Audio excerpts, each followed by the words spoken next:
Hi everyone. जैसा कि आप सब लोगों को याद होगा कि फाइनेंशियल ईयर 2021 के लिए जीएसटी का नोटिस इशू करने की क्या डेट है सेक्शन 73 के अंडर, इसको लेके बहुत सारे डिबेट्स हुए थे। टैक्स पेयर्स का ये मानना था, बहुत सारे टैक्स पेयर्स का ये मानना था कि जो नोटिस इशू करने की डेट है फाइनेंशियल ईयर 2021 के लिए वो आपकी 28 नवंबर होनी चाहिए, लेकिन डिपार्टमेंट ने 2021 के लिए बहुत सारे नोटिस 30 नवंबर को भी इशू किए और डिपार्टमेंट ये स्टैंड ले रहा है कि जो आपके नोटिस इशू करने की डेट है वो 30 नवंबर है, 28 नवंबर नहीं है। और इसको लेके बहुत सारा लिटिगेशन, बहुत सारा डिस्प्यूट हो भी रहा है और आगे भी और होने की भी यहाँ पे बहुत सारी संभावना है। तो अब हमारे सामने ये सवाल है कि 2021 के लिए जो नोटिस इशू करने की डेट है उसे 28 नवंबर माने या 30 नवंबर माने। तो डेफिनेटली जो टैक्स पेयर जिन्हें 30 नवंबर को नोटिस रिसीव हुए हैं वो इस चीज़ को लेके भी एक ग्राउंड अपना बना रहे हैं रिप्लाई के अंदर कि हमें notice after due date receive हुआ है। तो उनके इसी ग्राउंड को सपोर्ट करने के लिए कि नोटिस इशू करने की डेट 28 नवंबर होनी चाहिए, 30 नवंबर नहीं, एक जजमेंट आया honourable Andhra Pradesh high court की तरफ से कॉटन कॉर्पोरेशन ऑफ इंडिया के केस के अंदर। तो अब हम इस जजमेंट को डिटेल के अंदर डिस्कस करते हैं कि ऑनरेबल कोर्ट ने किन ग्राउंड्स के ऊपर 28 नवंबर डेट डिसाइड की है जो आपके नोटिस इशू करने की है।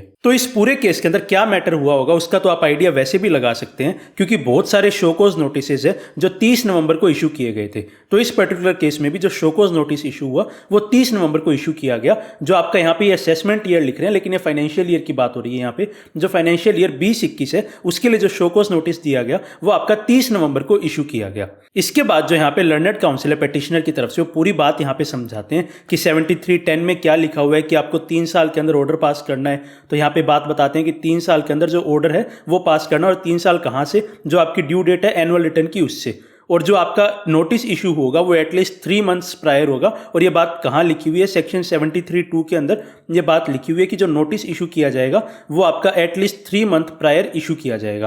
तो अब यहाँ पे ये चीज़ चेक करनी जरूरी हो जाती है कि 2021 के लिए ड्यू डेट क्या थी, आपके जो एनुअल रिटर्न है उसकी ड्यू डेट क्या थी। तो इसके लिए आपको यहाँ पे देखना होगा जो ड्यू डेट थी एनुअल रिटर्न की वो सेक्शन 44 के अकॉर्डिंग, तो आपको ध्यान है 31 दिसंबर 21 थी, जिसे बढ़ा के 28 फरवरी 2022 कर दिया गया था। जो 28 फरवरी 2022 यहाँ पे डेट इन्होंने मेंशन किया।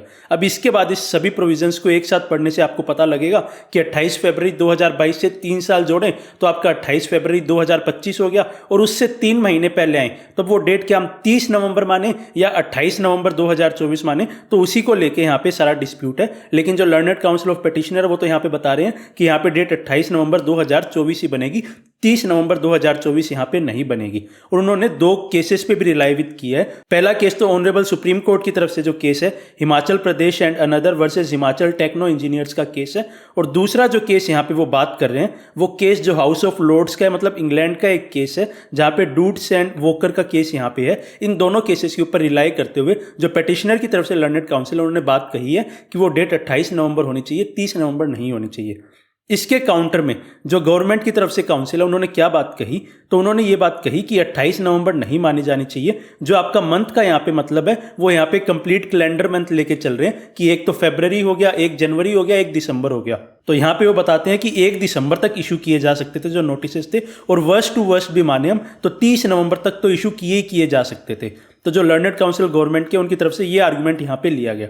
उसके बाद ये एक बात और कहते हैं यहाँ पे, वो ये कहते हैं कि जो आपकी टाइम लिमिट दी हुई है 73(2) के अंदर, मतलब जो आपका एटलीस्ट 3 मंथ प्रायर वाली टाइम लिमिट है वो यहाँ पे मैंडेटरी टाइम लिमिट नहीं है, वो सिर्फ एक डायरेक्टरी टाइम लिमिट है। मतलब ऐसा कि लॉ के अंदर ये मतलब नहीं निकाला जाना चाहिए कि 3 मंथ्स प्रायर एटलीस्ट देना ही देना होगा। ये सिर्फ एक रिकमेंडेटरी है, मैंडेटरी नहीं है। अगर ऑफिसर चाहे तो 3 महीने के बाद भी दे सकता है, मतलब जो आपके ऑर्डर इशू करने की डेट है उससे 3 महीने प्रायर के बाद की भी कोई डेट का दे सकता है। मतलब उनके अकॉर्डिंग तो दिसंबर के अंदर भी अगर वो दे तो भी कोई दिक्कत नहीं है, क्योंकि वो मैंडेटरी नहीं है, सिर्फ ये डायरेक्टरी टाइम लिमिट की यहाँ पे बात की गई है। तो इस वजह से कोई भी यहाँ पे इसकी वजह से भी कोई वायलेशन नहीं हो रहा। तो इन्होंने 2 ग्राउंड्स यहाँ पे लिए जो गवर्नमेंट की तरफ से लर्नड काउंसिल थे उन्होंने।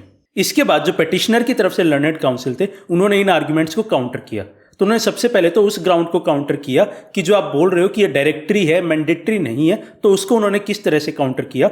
पहले तो उन्होंने बोला कि जो 73(2) है वो मैंडेटरी है। 73(2) जो वर्ड यूज़ कर रहा है वो शेल वर्ड यूज़ कर रहा है। शेल आपका मैंडेटरी बनाने के लिए यूज़ किया जाता है, तो जो वर्ड 73(2) में है शेल यूज़ किया गया है। सबसे पहले तो उन्होंने ये बात बोली। उसके बाद उन्होंने 75 का भी यहाँ पे रेफरेंस दिया कि 75 के अंदर ये बोला हुआ है कि आपको पर्सनल हियरिंग की अपॉर्चुनिटी देनी है, 3 बार आपको एडजॉर्नमेंट्स देने होंगे एटलीस्ट, अगर जो टैक्स पेयर है वो मांगे और वैलिड रीजन है उसके पास।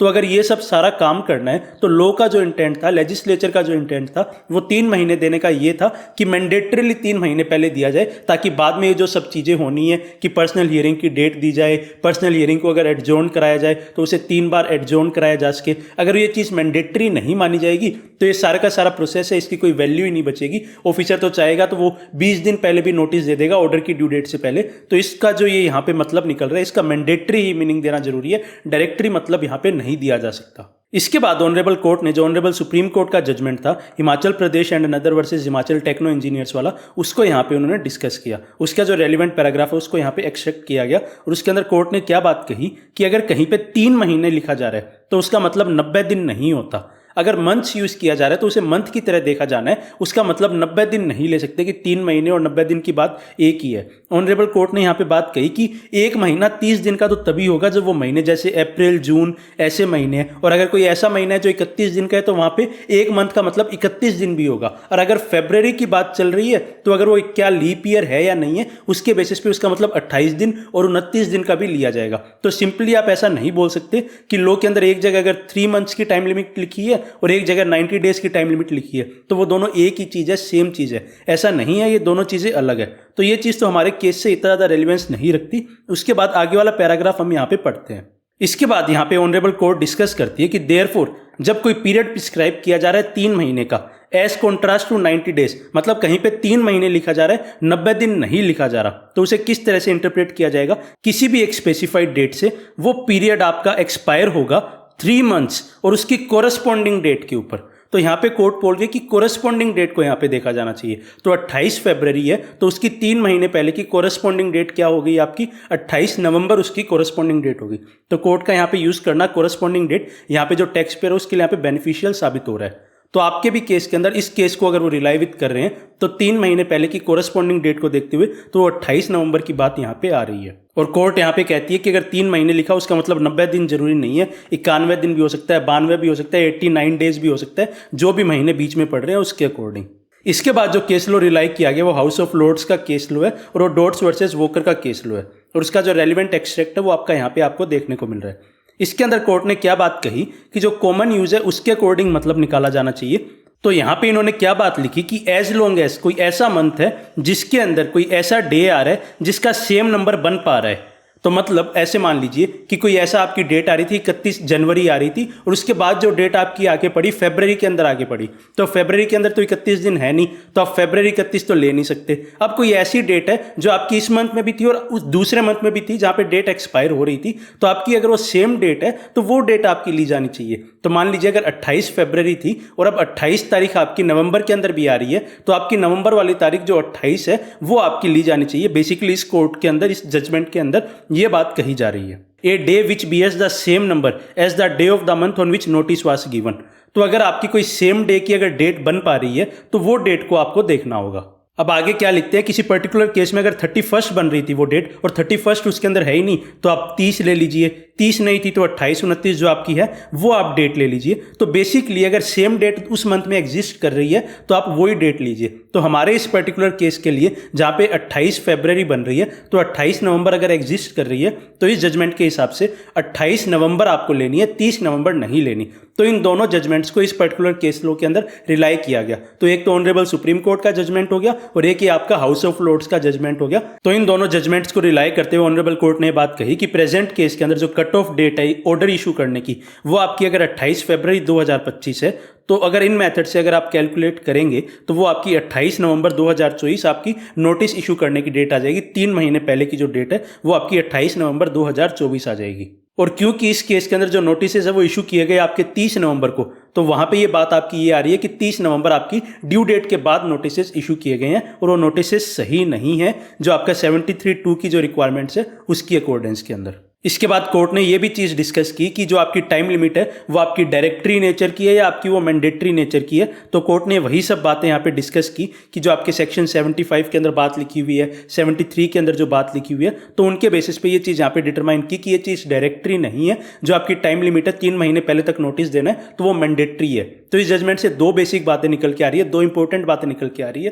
पहला तो ये जो आपकी टाइम लिमिट है नोटिस इशू करने की वो मैंडेटरी है, डायरेक्टरी नहीं मान सकते अथॉरिटीज उसे। और दूसरा आपका जो नोटिस इशू करना है 20-21 का, वो आपकी 28 नवंबर की ड्यू डेट होगी, उसकी 30 नवंबर जो डिपार्टमेंट मान रहा है बहुत सारे केसेस के अंदर, वो गलत है। तो इसके बेसिस पे फाइनली कोर्ट ने पिटीशन को अलाउ किया और जो शो कॉज नोटिस इशू हुआ था 30 नवंबर 2024 को, उसे क्वैश कर दिया।